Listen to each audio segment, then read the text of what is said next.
एक अध्यापक उनके थे, कृष्णा जी अर्जुन सेलुस्कर नाम था उनका। उन्होंने उस बच्चे को, भीमराव को, एक छोटी सी पुस्तक भेंट की जो बुद्ध की जीवनी थी और कहा कि इसको पढ़ो। अम्बेडकर कहते हैं कि उस पुस्तक को और मैं अपने अध्यापक केलुस्कर जी को जिंदगी भर नहीं भूल पाया। वही केलुस्कर जी बाद में उनको बड़ौदा के महाराज सियाजी राव गायकवाड़ से मिलवाने ले गए, वजीफा दिलवाया, फिर वजीफा बढ़ा, और जब वो एल्फिंस्टन कॉलेज के विद्यार्थी हुए तो उनको कोलंबिया विश्वविद्यालय जाने के लिए स्कॉलरशिप मिली, वहीं से मिली, बड़ौदा से मिली। 4 साल कोलंबिया में रहे और इतनी मेहनत करते थे, कोलंबिया विश्वविद्यालय से एमए और पीएचडी करने के साथ साथ लंदन स्कूल ऑफ इकोनॉमिक्स से भी एमए और पीएचडी कर डाली। और उन्होंने कहा कि मैं भी बाकी विद्यार्थियों की तरह कुछ घंटे पढ़ के बाकी मौज मस्ती कर सकता था, पर मैंने रोज 21 घंटे पढ़ना चुना ताकि मैं वो सारी सीमाएं दूर कर सकूं जो मैंने अपने समाज में देखी हैं। 17 में वो भारत वापस आए। अब देखिए स्थिति क्या होती है। जब वो भारत आए तो 4 साल अमेरिका में रहे थे, बीच में लंदन में रहे थे, तो उनको वहां जाति व्यवस्था नहीं थी, वहां कोई अछूत नहीं था। वहां भी ब्लैक्स की दिक्कत थी, अश्वेतों की दिक्कत थी, पर क्योंकि वो अश्वेत नहीं थे इसलिए वो दिक्कत उन्होंने नहीं महसूस की। तो उन्होंने 4 साल देखा कि एक समानता का व्यवहार उनके साथ हुआ, तो वो उसके अभ्यस्त हुए। अब भारत आए, बड़ौदा महाराज के साथ जो सहमति थी वो ये कि जब वो पढ़ के आएंगे तो बड़ौदा सरकार में सिविल सेवक बनेंगे, दीवान बनेंगे। अब सोच के देखिए क्या हुआ उनके साथ। वो व्यक्ति बंबई से बड़ौदा आया, और जब बड़ौदा आया तो उसको लगा कोई तो लेने आएगा, क्योंकि वो महाराज के सिविल सर्वेंट थे। स्टेशन पर कोई लेने नहीं आया उनको, क्योंकि उनका समाज पिछड़ा हुआ था। तो कोई बात नहीं, उतरे, सोचा कि अब कहां रहूं। उनको अंदाजा था कि जो हिंदू समाज की धर्मशालाएं हैं, होटल से, वहां उनको अनुमति नहीं मिलेगी क्योंकि वो अस्पृश्य माने जाते हैं। तो काफी ढूंढने के बाद उनको एक पारसी धर्मशाला मिली। ये सब बातें अम्बेडकर जी ने अपनी जीवनी में लिखी है, आत्मकथा में, वहीं से बता रहा हूं आपको, उन्हीं की लेखनी है। क्योंकि पारसी धर्म में तो जाति व्यवस्था नहीं है, तो उनको लगा यहां शायद शांति मिलेगी। वो पारसी धर्मशाला में गए, वहां कमरा के लिया। एक ही कमरा था, बड़ा बहुत बुरी हालत में कमरा था, फर्नीचर से भरा हुआ गोदाम जैसा कमरा, उसी के कोने में रहने की व्यवस्था हुई। तो रहने लगे। कुछ देर के बाद उस धर्मशाला का जो केयर टेकर था वो गुस्से में आया और उसने कहा कि तुम पारसी नहीं हो। उन्होंने कहा नहीं, मैं तो पारसी नहीं हूं। तो बोले बताया क्यों नहीं? बोले आपने पूछा नहीं, मैं क्यों बताऊं? लेकिन उस धर्मशाला में कई महीनों से शायद कोई आया ही नहीं था, हालत खराब थी। तो फिर सहमति बनी कि यार तुम ना रजिस्टर में कोई पारसी नाम लिख दो, मैं मैनेज कर लूंगा। और बोले मुझे कुछ दिन में घर मिल ही जाएगा, मैं फिर वहां शिफ्ट हो जाऊंगा। तो एक पारसी नाम कुछ रख के काम चलाया। लेकिन 11 दिन हुए थे अभी, और 11वें दिन लगभग 10 से 15 पारसी युवक हथियार, लाठी, डंडे हाथ में लेके चिल्लाते हुए उनकी तरफ बढ़े। और तब उन्होंने कहा कि एक अछूत आदमी पारसी धर्मशाला में कैसे आ गया? तुमने हमारी धर्मशाला खराब कर दी। अम्बेडकर जी ने कहा कि आपके धर्म में तो जाति व्यवस्था है नहीं। बोले वो सब हमें नहीं पता, भागो यहां से। और खतरा था कि हिंसा हो सकती थी। अंत में तय हुआ कि शाम तक का समय है, छोड़ देना, वरना छोड़ेंगे नहीं। डॉक्टर अम्बेडकर अपने ऑफिस गए। ऑफिस में उनकी कुर्सी अलग बनाई गई। उनका चपरासी उनको पानी इस तरह से देता था कि जैसे किसी खराब व्यक्ति को दे रहा हो। फाइलें फेंक के देता था ताकि छू ना ले। आप उस व्यक्ति का मन सोचिए कि जो व्यक्ति इतना पढ़ के आ गया है, अमेरिका से पीएचडी, लंदन से पीएचडी कर चुका है, इकोनॉमिक्स में पहली बार देश में किसी ने इतने गंभीर स्तर पर अध्ययन किया होगा, उसके साथ ये बर्ताव हो रहा है। उन्होंने महाराजा के सचिव से बात की, भाई मुझे रहने को घर कब मिलेगा, छोड़ना है मुझे। कोई जवाब नहीं मिल पाया। शाम तक छोड़ना है। पूरे बड़ौदा में एक भी जगह नहीं है जहां वो रह सके। अंतिम उपाय क्या किया? अपने एक हिंदू दोस्त से बात की कि भाई, जो 2 दोस्त उनके बाहर से पढ़ के आए थे, एक हिंदू एक ईसाई दोनों से बात की। हिंदू दोस्त से कहा, यार ऐसा कि ऐसे ऐसे छोड़ना पड़ रहा है पारसी धर्मशाला, क्या मैं तुम्हारे घर रह सकता हूँ? बहुत प्रगतिशील व्यक्ति था, पर उसने 2 मिनट चुप होकर बोला कि देख यार, मुझे तो दिक्कत नहीं है, पर मेरे यहाँ जो लोग काम करते हैं ना, वो सब काम छोड़ देंगे, क्योंकि तुम अगर रहोगे तो वो फिर सब खत्म हो जाएगा। तो बोले ठीक है, कोई बात नहीं। एक ईसाई दोस्त था, ईसाइयों में तो प्रथा नहीं होती है, उससे पूछा। उसने कहा, यार हूं तो मैं ईसाई, लेकिन कुछ पीढ़ी पहले हम हिंदू थे, तो हमारे परिवार में अभी तक वो संस्कार हैं, और मेरी पत्नी इस बात से भड़क जाएगी कि आपने एक अछूत को अपने घर में कैसे बुला लिया। और तब डॉक्टर अंबेडकर लिखते हैं अपनी आत्मकथा में, जो हिंदू समाज के लिए अछूत है वो पारसी के लिए भी अछूत है, वो ईसाई के लिए भी अछूत है। और यही मुंबई में सिडनेहम कॉलेज में जब वो प्रोफेसर बन के गए, वहां भी ये बर्ताव हुआ कि उनको पानी पीने की व्यवस्था अलग थी। सिडनेहम कॉलेज, जो कि बहुत प्रतिष्ठित कॉलेज है मुंबई का, एक बार घड़ा छू लिया तो घड़े को तोड़ा गया पवित्र करने के लिए। और तब उनको फिर ये लगा कि ये अलग अलग धर्म जो दावा करते हैं कि हम समानता वाले धर्म हैं, उन सबका ऐसा बर्ताव क्यों है। फिर एक घटना लिखते हैं अंबेडकर जी अपनी आत्मकथा में। एक बार वो नासिक से औरंगाबाद जा रहे थे निजी यात्रा पे कुछ दोस्तों के साथ। उन्होंने जानबूझ के सबसे कहा, किसी को बताना मत, मैं नहीं चाहता किसी को पता लगे, निजी यात्रा रखेंगे इसको। रास्ते में दौलताबाद का किला पड़ा। दौलताबाद का किला ऐतिहासिक स्थल है, उनकी इच्छा हुई कि देखते हैं उसको। तो 7-8 दोस्त खूब धूल मिट्टी झेलते हुए वहां पहुंचे। किसी को बताया नहीं था। जब पहुंचे तो वहां एक पानी का हौद था जहां पर लोग हाथ मुंह धो लेते हैं। इन सब ने वहां पर हाथ मुंह धो लिया। इतने में वहां कुछ मुस्लिम युवक गुस्से में आए हथियार लेके।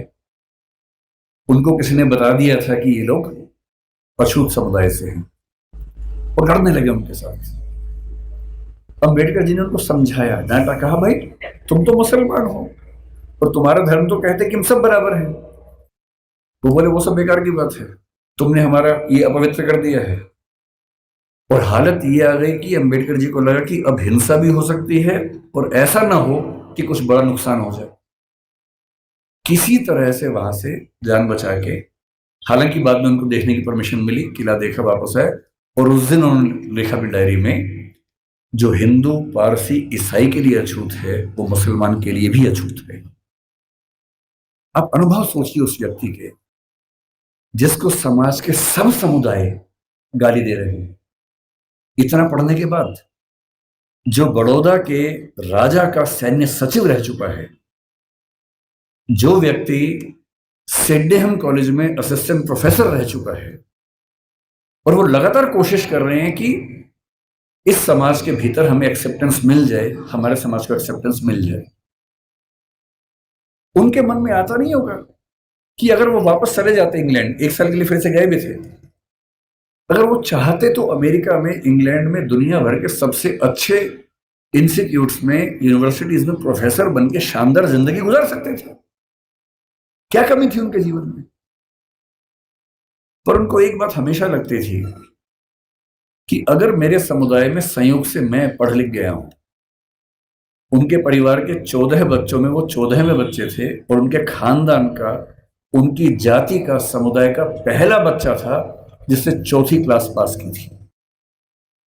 उनको एक ही बात लगती थी कि मैं अपनी जिंदगी तो शानदार बना के गुजार सकता हूं, बड़ी बात नहीं है।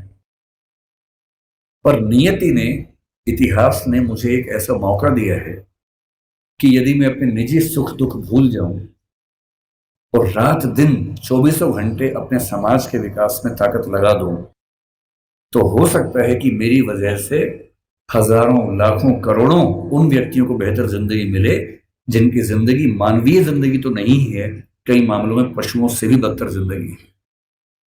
और इसीलिए मैं कहता हूं कि जो बोधिसत्व शब्द है वो दरअसल वैसे ही व्यक्तियों के लिए बना हुआ है। बोधिसत्व क्या होता है? महात्मा बुद्ध के बारे में कहते हैं कि जब उनको मोक्ष मिल गया, बुद्ध मानते थे कि जीते जी भी मोक्ष मिल सकता है।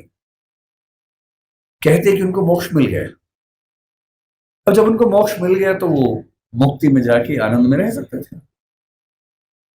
पर उन्होंने कहा कि नहीं, इस समाज में, इस दुनिया में इतने लोग दुखी हैं, इतने लोग परेशान हैं।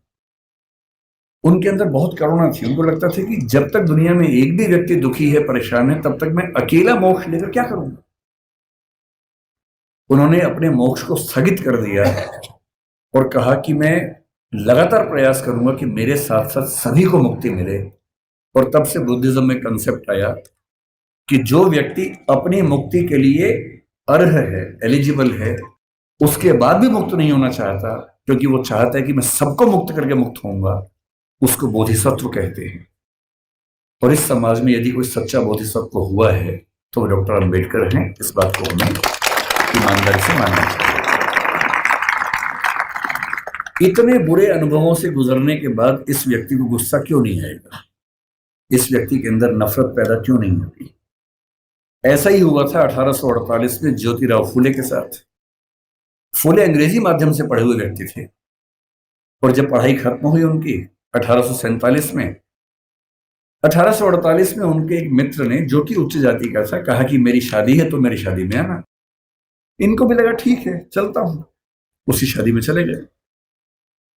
उस शादी में वो गए और दूल्हे के माता पिता ने जैसे ही देखा कि एक अवर्ण व्यक्ति विवाह में आ गया है, इतना खराब से उनको लताड़ा, इतना अपमान किया।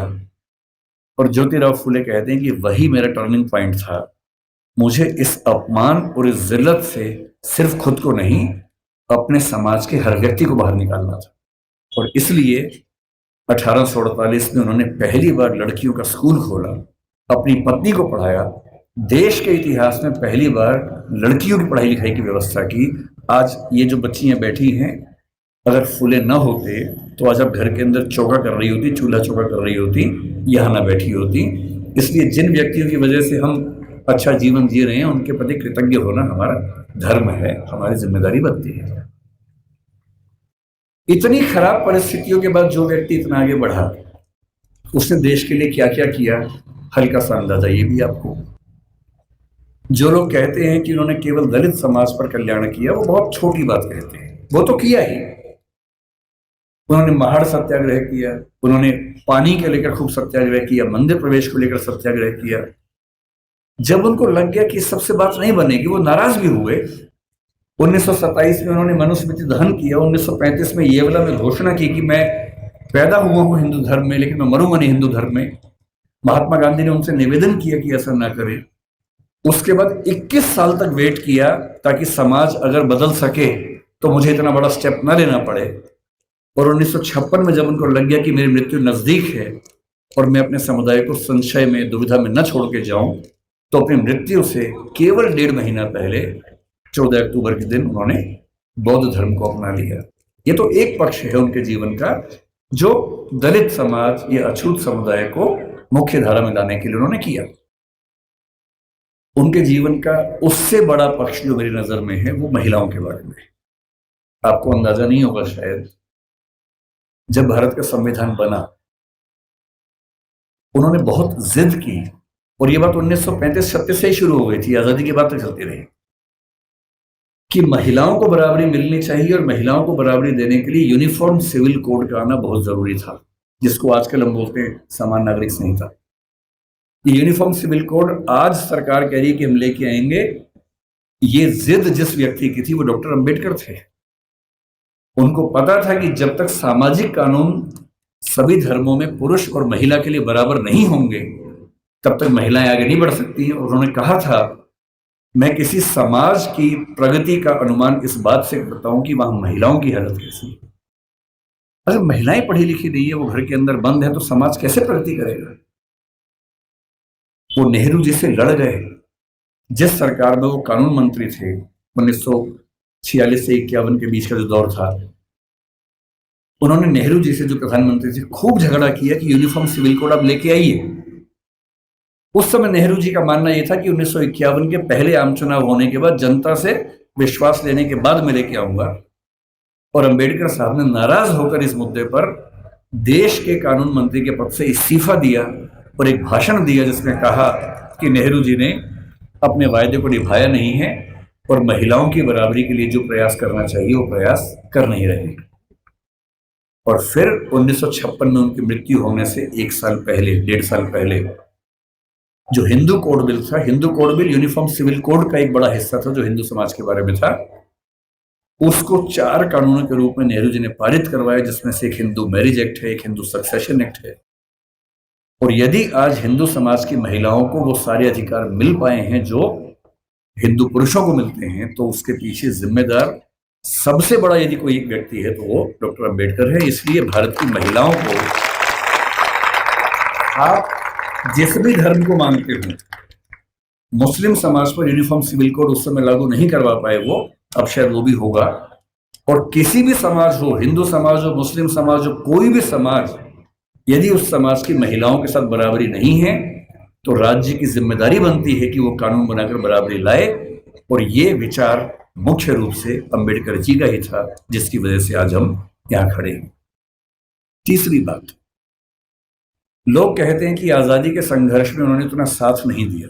ठीक बात है, उनकी अपनी प्राथमिकताएं थी।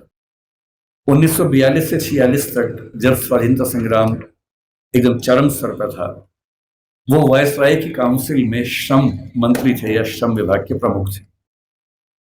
आज हम कहते हैं कि भारत में जो श्रम सुधार है, श्रम सुधार का मतलब किसी भी व्यक्ति को नौकरी पे रखेंगे तो कम से कम इतना वेतन देना ही होगा। न्यूनतम वेतन बोलते हैं, मिनिमम वेजेस बोलते हैं। प्रोविडेंट फंड बोलते हैं कि जब कोई व्यक्ति रिटायर हो तो उसको कितना पैसा मिलता है एक साथ। यदि कोई व्यक्ति 8 घंटे से ज्यादा काम करता है उसको अतिरिक्त वेतन मिलना चाहिए, ओवर टाइम की पेमेंट मिलनी चाहिए। ये सारे श्रम सुधार जिस व्यक्ति ने किए हैं भारत में, वो डॉक्टर अंबेडकर हैं। इसलिए वो जिम्मेदारी केवल दलित समाज की नहीं है, देश की सारी महिलाओं की भी है, देश के सारे मजदूरों और नौकरी करने वालों की भी है। इन सब के प्रति, सब ठीक है ना? इन सब के प्रति डॉक्टर अंबेडकर की भूमिका ऐसी है कि हम उसको भूल नहीं सकते। अंतिम बात, आपकी स्थिति को देखते हुए जल्दी खत्म करते, उनसे हमें क्या सीखना चाहिए? क्या सीखें उनसे? उनसे हमें मुख्य रूप से 3-4 बातें सीखनी है। उन्होंने कहा कि मैंने जो कुछ सीखा है 3 व्यक्तियों से सीखा है। बुद्ध से सीखा, कबीर से सीखा और ज्योतिराव फुले से सीखा। सच बात है कि उन्होंने अपनी मां भीमा बाई से भी बहुत कुछ सीखा, क्योंकि मां ने ही सिखाया था कि भूल के भी झगड़ा मत करना, पढ़ना। और उनकी जिंदगी में एक टर्निंग पॉइंट ये भी था कि जब उनकी मां की मृत्यु हो रही थी तो कोई वैद्य उनके घर तक नहीं आए, क्योंकि वो अछूत महिला थी, तो वैद्य उनके घर में कैसे आ सकता था। और तब उनको लगा कि मेरी मां जिस रोग से मरी वो तो चलो एक दैहिक रोग था, पर ये समाज जिस मानसिक रोग से ग्रस्त है उसका इलाज जरूरी है। और जीवन भर उन्होंने वो किया। अंबेडकर जी से आपको और हमें क्या सीखना चाहिए? मैं तो अपने हिस्से का सीखता हूं, आपको भी क्या सीखना चाहिए? देखिए, जो समाज का वंचित समुदाय है, जिसमें हम में से अधिकांश लोग आते हैं, आपको समानता की स्थिति में आना है। अंबेडकर जी एक बड़ा सुंदर संविधान देश का लिख के गए हैं। उस संविधान में एक हिस्सा मूल अधिकारों का है। बहुत इंटरेस्टिंग बात है कि हमारे संविधान के मूल अधिकारों में सबसे पहला अधिकार समानता का है, न कि स्वतंत्रता का है, क्योंकि समानता जरूरी है। और अनुच्छेद 14 है, 15 है, 16 है, 17 है, 18 है, ये 5 अनुच्छेद पूरी तरह से समानता को स्थापित करने का प्रयास करते हैं। और आर्टिकल 17 में साफ साफ लिखते हैं अस्पृश्यता का अंत किया जाता है और किसी भी रूप में इसका आचरण निषिद्ध होगा और दंडनीय होगा। अपने मरने से 1 साल पहले दबाव डाल के 1955 में उन्होंने अस्पृश्यता अपराध अधिनियम भी पारित करवा लिया, जिसके तहत अनटचेबिलिटी या अस्पृश्यता को या छुआछूत को अपराध घोषित किया गया। उनसे हमें क्या सीखना चाहिए? आपको क्या सीखना चाहिए?